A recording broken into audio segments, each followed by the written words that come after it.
यही है सच्ची गीता सार। अंधकार से प्रकाश की ओर।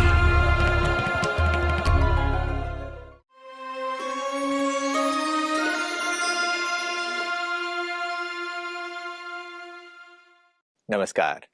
अंधकार से प्रकाश की ओर सच्ची गीता सार इस कार्यक्रम में आप सभी का स्वागत है। आज नवरात्रि के छठे दिन माँ को कात्यायनी के रूप में पूजा जाता है, यानी शक्तियों की अधिधात्री के रूप में, यानी शक्तियों को देने वाली देवी के रूप में देखा जाता है। शक्ति संपन्न इस देवी को पूजना लोग हम सभी करते तो हैं, मगर वास्तविकता में हम क्या शक्ति उनसे चाहते हैं? आज भारत में जितना शक्तियों का गायन है, नवरात्रि के त्योहार में जितनी उनकी महिमा और वंदना की जाती है, शायद ही किसी और देवता के लिए किसी और पर्व पर ऐसा होता हुआ दिखाई नहीं देता। आखिर इन शक्तियों का गायन इतना क्यों? यह शिव शक्तियां ही क्यों? आइए इसी विषय पर आज चर्चा करते हैं। हमारे साथ बातचीत के लिए स्टूडियो में ब्रह्मा कुमार ब्रजमोहन भाई हैं। भाई साहब, आपका स्वागत है। ओम शांति। नवरात्रि पर यह विशेष अंक है और हम शक्तियों के अलग अलग रूपों के ऊपर, उनके पीछे के वास्तविक आध्यात्मिक अर्थ के ऊपर चिंतन करते आ रहे हैं। बहुत खूबसूरत चीजें निकल कर आ रही हैं। बहुत सारे हमारे साथी उस पर अपने विचार भी दे रहे हैं। एक प्रश्न हमारी कल की बातचीत पर आया है, उससे मैं शुरू करना चाहूंगा जी। प्रश्न भेजते हैं गिरिराज सिंह, ये भरतपुर राजस्थान से प्रश्न भेजते हैं। वो लिखते हैं कि स्कंद माता के रूप में देवी पार्वती के गोद में कुमार स्कंद यानी कार्तिकेय को बिठाने के पीछे का आध्यात्मिक अर्थ आपने समझाया, ये मैंने पहली बार सुना है। कार्तिकेय को देवताओं के सेनापति, सेनाध्यक्ष के रूप में, कमांडर इन चीफ के रूप में दर्शाया गया है। इसके पीछे का आध्यात्मिक भाव क्या है? देखिए, जैसे हमने उस बातचीत में कहा था, पहली बात तो देवताओं की दुनिया अहिंसा पर आधारित है, क्योंकि अहिंसा को परमो धर्म कहा गया है।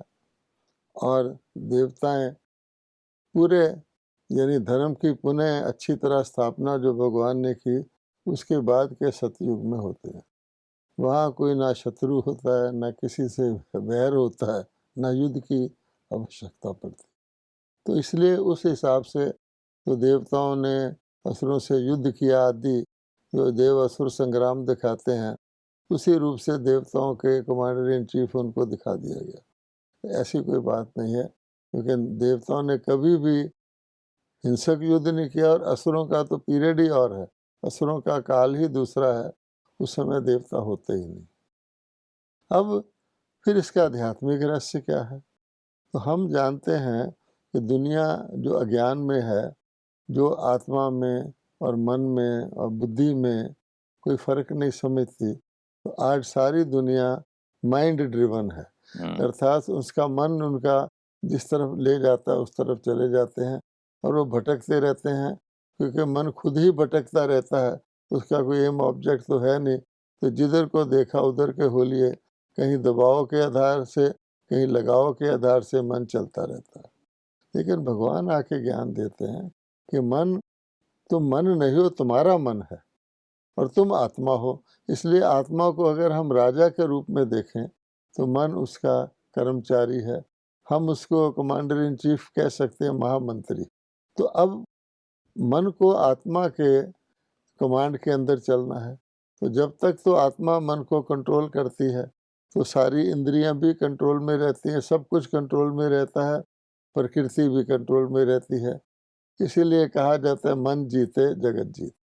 अच्छा, लेकिन अगर आत्मा राजा के रूप में अज्ञान में आ जाए और मन उसको कैद कर ले, जैसे कई हिस्ट्री में आता है कि बहुत सारे महामंत्रियों ने अपने राजा को जेल बंदी बना लिया और खुद राज करने लगे उनके नाम पर। आज तो यही हो रहा है। इसलिए उसको हम इस ढंग से देखें कि भगवान ने आकर के क्या कहा। आप देखेंगे फाइनली भगवान ने कहा मन मना भव, मन को मेरे में लगाओ। सर्वधर्मान परित्यज्य, उसमें भी यही कहा, सब कुछ और छोड़कर मेरी शरण में आ जाओ। परमात्मा को आत्मा ही याद करती है। मन अगर उसका और तरफ है तो आत्मा मन के द्वारा ही तो भगवान को याद करती है। इसलिए उस हिसाब से मन को अगर हम कंट्रोल करते हैं तो हम अपनी हर चीज़ के रूलिंग, कहा जाता है कंट्रोलिंग पावर पर रूलिंग पावर आधारित होती है। बहुत ही स्पष्टता इस बात से मिलती है। हम बहुत सारी चीज़ों को चित्रों में देखते हैं, उसके सांकेतिक अर्थ को नहीं समझते, वो किस सिंबलिज्म को दर्शाता है वो नहीं समझ पाते। आज के विषय पर आते हैं। आप ये कहते हैं कि परमात्मा शिव ने मातृशक्ति के द्वारा विश्व परिवर्तन का दिव्य कार्य करवाया, उसी के यादगार में हम नवरात्रि का पर्व मनाते हैं। मन में एक प्रश्न उठता है कि परमात्मा ये दिव्य कार्य करा रहे हैं, विश्व परिवर्तन का कार्य करा रहे हैं, तो मातृशक्ति ही क्यों, नारी शक्ति ही क्यों? ये प्रश्न वाकई ही उठता है, क्योंकि परमात्मा तो समता के आदि करता है, हर सबको एक ही नज़र से देखना, और उसमें जेंडर इक्वलिटी भी आ जाती है कि नर नारी को भगवान समान देखते हैं। तो अगर हम इसके पीछे देखें तो विष्णु जी का रूप एक परमात्मा का बताया हुआ रूप है कि आप आत्मा को, हर आत्मा को कैसा बनना है, देवता बनना है। तो देवता का जो आदर्श रूप दिखाया गया वो विष्णु का है, 4 हाथ वाले विष्णु का है। उसमें 2 हाथ श्री लक्ष्मी के हैं, 2 हाथ श्री नारायण के हैं, 2 हाथ देवी के हैं, 2 हाथ देवताओं के, और उनके हाथों में कुछ अलंकार भी हैं। तो भाव अर्थ ये कि परमात्मा तो आत्मा को बिल्कुल एक समान देखते हैं, और ऐसा भी नहीं है कि नारी ही लक्ष्मी बनेगी, नारी नारायण बनेगा। कोई भी आत्मा अपनी संपूर्ण अवस्था को धारण करके नर या नारी दोनों बन सकती है, दोनों में कोई फर्क नहीं है। अब आप आइए इसका प्रैक्टिकल रूप, जब भगवान सतयुग बना देते हैं उसमें आप देखिए कि इतिहास में महाराजा महारानी दोनों सिंहासन पर बैठे साथ साथ, ये सिर्फ देवताओं की दुनिया में होता है। आज भी आप देखेंगे श्री लक्ष्मी श्री नारायण साथ साथ सिंहासन पर बैठे हुए दिखाए गए हैं। त्रेता में आ जाइए, जो चंद्र वंश का राज है, वहाँ भी श्री राम और सीता को इकट्ठे दिखाया जाता है, तो इक्वालिटी तो उसमें है। फिर भी भगवान कहते हैं कि जब पुरुषों ने, जब ये देवताओं की दुनिया, देवता पुण्य क्षीण हो गए तो समाज पुरुष प्रधान हो गया। अब देखा जाए तो मैं ऐसा समझता हूँ कि पुरुषों में एक ईर्ष्या पैदा हुई। आप देखेंगे सतयुग के देवी देवता समान होते हैं, देवी देवताओं के भी बाल लंबे लंबे होते हैं देवियों जैसे, और जैसे देवियों का स्वरूप बहुत भोला भाला और बहुत आकर्षक गोल होता है, देवताओं का भी होता है। देवताओं के कभी दाढ़ी इत्यादि ऐसा नहीं दिखाया जाता। अब उनमें नेचुरल एक यानी दैवी गुणों का आकर्षण होता है। वो आकर्षण सतयुग और त्रेता में तो रहता है। जब द्वापर युग आता है तो पुरुषों के अंदर, क्योंकि ये एक इक्वालिटी को तोड़ने का तरीका देखते हैं, वो हर चीज़ जो गलती करते हैं, जो रॉन्ग वाम मार्ग में जाते हैं, उसका दोषी नारी को ठहरा देते हैं। वो कहते हैं मेरे में काम वासना क्यों पैदा हुई, इस नारी ने दिलवा दी। नारियां ना होती तो हमारे अंदर काम वासना ही ना होता। ये उनकी थ्योरी है। आज भी घर बार छोड़ के सन्यासी इसीलिए चले जाते हैं। काम वासना एक विकार है, और काम वासना को अगर जीतना है तो उसी माहौल में जीतना है, पर प्रवृत्ति में ही जीतना। उसको तो कहा जाता है देवता। देवताओं को भगवान ने प्रवृत्ति में ही, अशुद्ध प्रवृत्ति से उसको शुद्ध प्रवृत्ति बनाई, काम विकार उससे समाप्त कर दिया। लेकिन ये उसको ना मानकर फिर भी हट करके तो हर चीज़ में धीरे धीरे नारियों का जो भी अधिकार था, जो भी उनकी स्थान था, उसको छीनते गए। यहाँ तक कि नारी, आज भी आप जानते हैं, अगर इक्वल काम भी करते हैं लेबर में तो नारी को थोड़ी तनख्वाह देते हैं। क्यों थोड़ी तनख्वाह देते हैं कुछ पता नहीं है। हर चीज़ में उन्होंने ऐसे करके नारी को अबला बना दिया। ये भूल गए कि अगर नारी अबला बनती है तो हम भी शक्तिहीन बनते हैं। तो भगवान फिर आकर के उस बैलेंस को टिल्ट करने के लिए, देखिए पुकारती भी नारियां ही हैं, तो भगवान उस बैलेंस को जो इम्बैलेंस हो गया है उसको सीधा करने के लिए, जैसे कोई चीज़ एक तरफ झुक जाती है उसको झटका देके सीधा किया जाता है, तो जब परमात्मा संगम पर आते हैं तो वो फिर नारियों को ही सबला बनाकर उनको उनके सम्मान में ला करके उनके द्वारा ये विश्व परिवर्तन का कार्य करवाते हैं।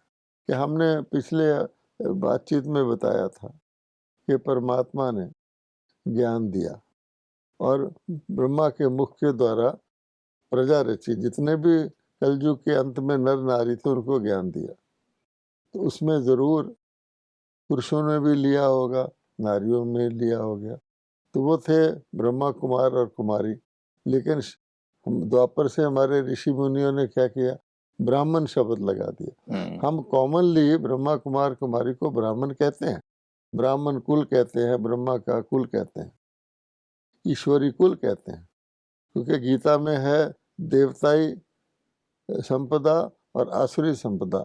आसुरी को देवताई बनाने के लिए ब्राह्मण कुल भगवान रचते हैं, लेकिन कहीं भी आप देखेंगे ब्राह्मणी का नाम आता है, चाहे कोई यज्ञ करे, चाहे कोई पुजारी बनाए, चाहे कोई कुछ करे, तो इसलिए उन्होंने ब्राह्मणी को उड़ा ही दिया। तो पुरुष प्रधान समाज हो गया, तो हर चीज़ में उन्होंने नारी को डिग्रेड किया, समाज में, परिवार में, हर जगह।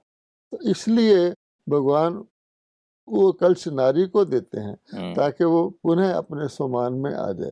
तो ये एक सिंबॉलिक भी है।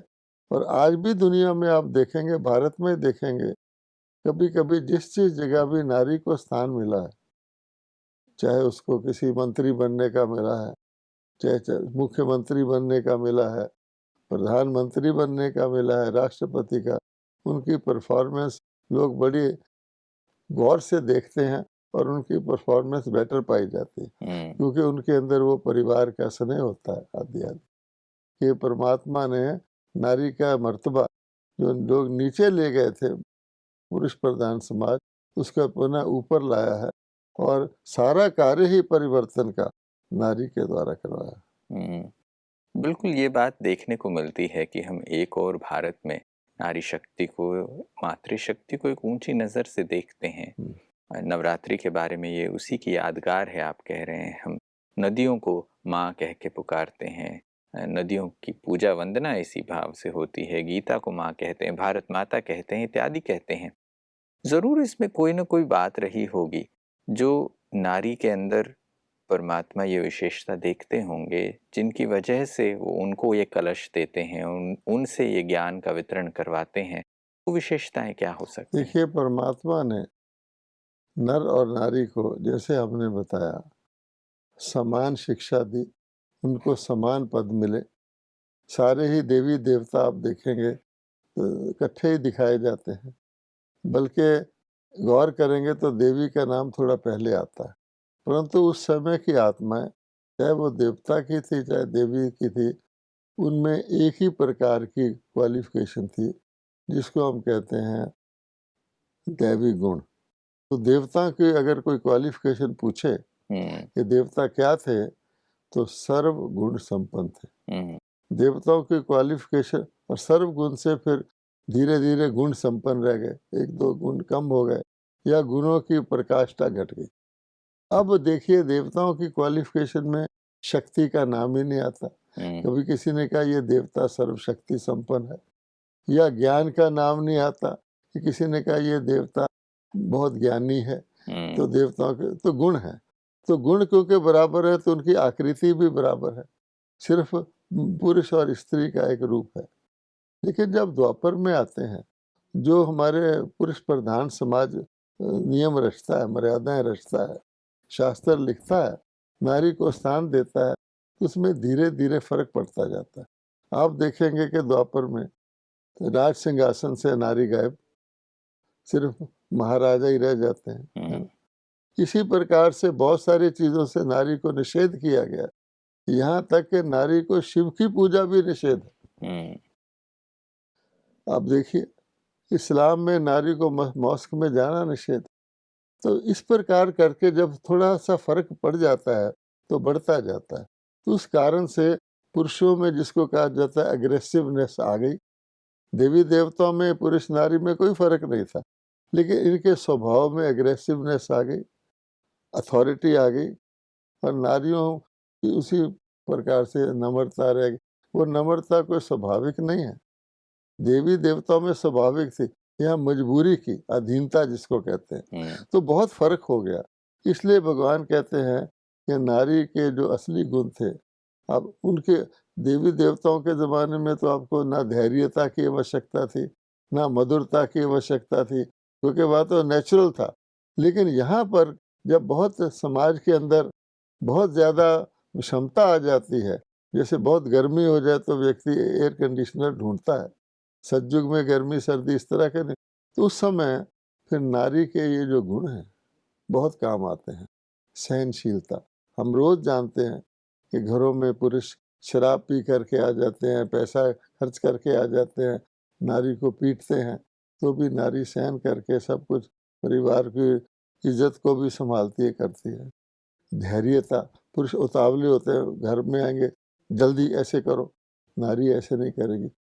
तो इसलिए ये जो मधुरता है, धैर्यता है, ये गुण नारी में होते हैं। तो हो गई होती वो अबला, तो परमात्मा उन्हीं गुणों को, जो दैवी गुणों का अधीनता का रूप है वास्तव में, उसको ज्ञान अमृत का कलश देकर कहा गया है कि जब सागर मंथन हुआ तो भगवान ने नारी को अमृत का कलश दिया, अमृत वितरण करने के लिए। तो ये वो बात है, और इसीलिए उस बड़े जो परिवर्तन भगवान ने करवाया, उसकी यादगार में हमारे देश में नदियों के नाम गंगा, यमुना, सरस्वती, महानदी, गोदावरी, जैसे किसी चीज को यादगार बनाने के लिए हम आज कहते हैं इंदिरा गांधी एयरपोर्ट, राजीव गांधी मोहल्ला आदि। इसी प्रकार से नारियों के नाम पर देखिए नदियों के नाम है कि जब तक नदियां बहती रहेंगी वो नारियां जिनके भगवान ने अमृत का वितरण कराया था। और यहाँ तक कि उन नदियों को भी पतित पावनी कहना लोगों ने मानना शुरू कर दिया कि इतना उनकी शक्ति थी, उनसे अमृत कलश बंटवाया। तो आज उन जिस देवी पर नदी का नाम है वो भी पतित पावनी मानकर भगत वहाँ यादगार के रूप में स्नान करते। प्रभु प्रेम, अब जितने भी सत्संग नाम के भारत में आज भी होते हैं, कीर्तन आदि कांग्रेगेशन होते हैं, सभाएं होती हैं, आप देख लीजिए उनमें नारियों की संख्या ज़्यादा होती है। नारियां गुप्त दान भी करती हैं, चुपचाप से अपनी, उनके पास पैसा भी नहीं होता, पैसा पुरुषों ने कंट्रोल किया होता, फिर भी बचत करके कुछ ना कुछ भगवान के नाम पर दान भी करे आती है। तो ये मादा है इस प्रकार का, ये नारी में ही होता है। वैसे आपने कहा कि परमात्मा ने नारियों के ऊपर ये कलश दिया, मातृशक्ति को सशक्त बनाया, उनके अंदर छिपे हुए निहित गुणों को दैवी गुणों में बदलवाया, इससे दूसरों को ये ज्ञानामृत बांटा भी। अगर हम ऐसे देखें तो आज के संसार में तो सन्यासी जन हैं, वो पवित्र हैं, लोग उनके पास जाते हैं कि उनके पास कुछ ज्ञान मिल जाए, कुछ सुन लें। इसके बारे में क्या कहेंगे? अब देखिए, दो बातें इसके अंदर हैं, बहुत सूक्ष्म हैं, लेकिन हम अपनी बातचीत के दौरान उसी सिरे को पकड़कर समझ सकते हैं। पहली बात तो यह है कि सन्यासी पवित्रता को धारण करते हैं, उन्होंने बहुत बड़ा रोल निभाया भारत में। अगर सन्यासी भी पवित्र ना रहते तो भारत काम अग्नि में जल मरता, क्योंकि विषय भोग की अति जो ऊंचा होता है उसी वही गिरता है, जो ऑलरेडी नीचे है उसके तो गिरने की बात नहीं। अगर आप 5 मंजिल से गिरेंगे तो कुछ भी नहीं बचेगा।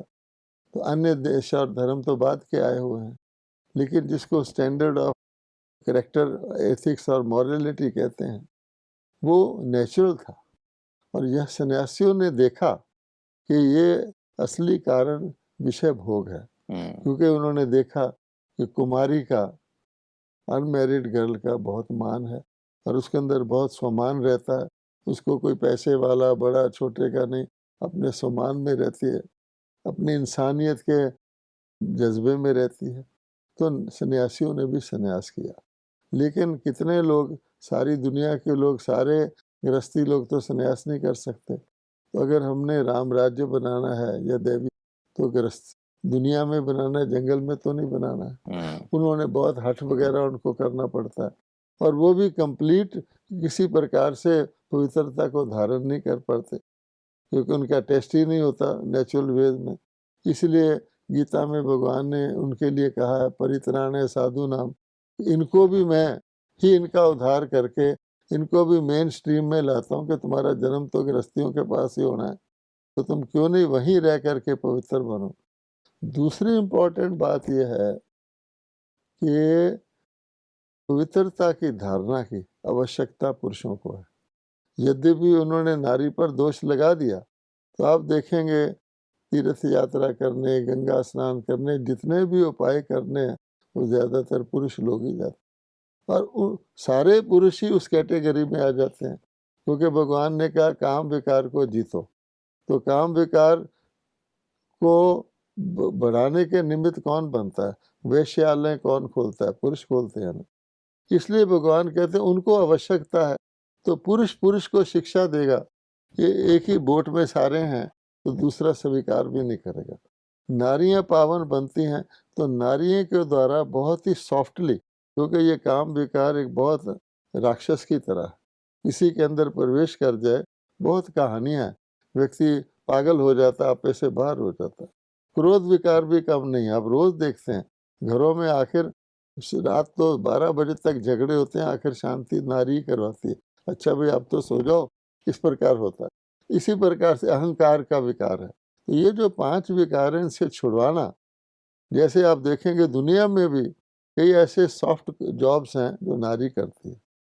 नर्सिंग का जॉब है, पुरुष भी नर्स बन सकते हैं, लेकिन उसमें टेंडरनेस होता है।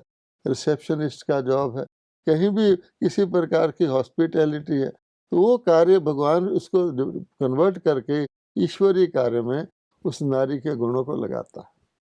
और दूसरी बात है कि ये ज्ञान नर नारी दोनों को मिलना होता है। तो अगर पुरुष देंगे तो नारी को नहीं दे पाएंगे, क्योंकि नारी को उन्होंने ऑलरेडी डिग्रेड किया। आज भी आपको ऐसी पुरुष संस्थाएं मिल जाएंगी जो नारी का मुंह नहीं देखते, पीछे को भाषण करते।